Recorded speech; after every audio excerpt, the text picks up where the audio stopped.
ଜୟ ଜଗନ୍ନାଥ। ମନ ଭାଙ୍ଗି ଯିବାଟା କିଛି ବହୁତ ବଡ଼ କଷ୍ଟ ଜିନିଷ ନୁହେଁ।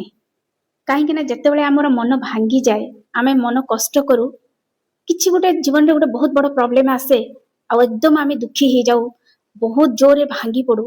ସେତେବେଳେ ନା ଆମର ଆତ୍ମା ଉପରକୁ ଉଠିବା ଷ୍ଟେଜରେ ଥାଏ। ଆମକୁ କିଛି ନୂଆ ଶିକ୍ଷା କରିବାର ଥାଏ। ଯେତେବେଳେ ବି ଲାଇଫରେ କଷ୍ଟ ଆସେ, ସେତେବେଳେ ଆମେ ଆମ ଭିତର ଆଡକୁ ଯାତ୍ରା କରୁ, ନିଜକୁ ଜାଣିବାକୁ ଚେଷ୍ଟା କରୁ, ଆଉ ଆମ ଆତ୍ମାର ଅପଗ୍ରେଡେସନ ହେଇଥାଏ। ସେତିକି ବେଳେ ଯାଇକି ମନର ଉପଚାର ହବାର ଆରମ୍ଭ ହେଇଥାଏ। ଶରୀରର ତ ଉପଚାର ହୁଏ, କିନ୍ତୁ ସେ ପାଇଁ ବାହାରକୁ ଯିବାକୁ ପଡେ। କିନ୍ତୁ ମନର ଉପଚାର ପାଇଁ ନିଜ ଭିତରକୁ ଯିବାକୁ ପଡେ, ଅନ୍ତର ଆତ୍ମାର ଯାତ୍ରା କରିବାକୁ ପଡିଥାଏ। ସେତେବେଳେ ଯାଇକି ଆମର ହିଲିଂ ଆରମ୍ଭ ହେଇଥାଏ।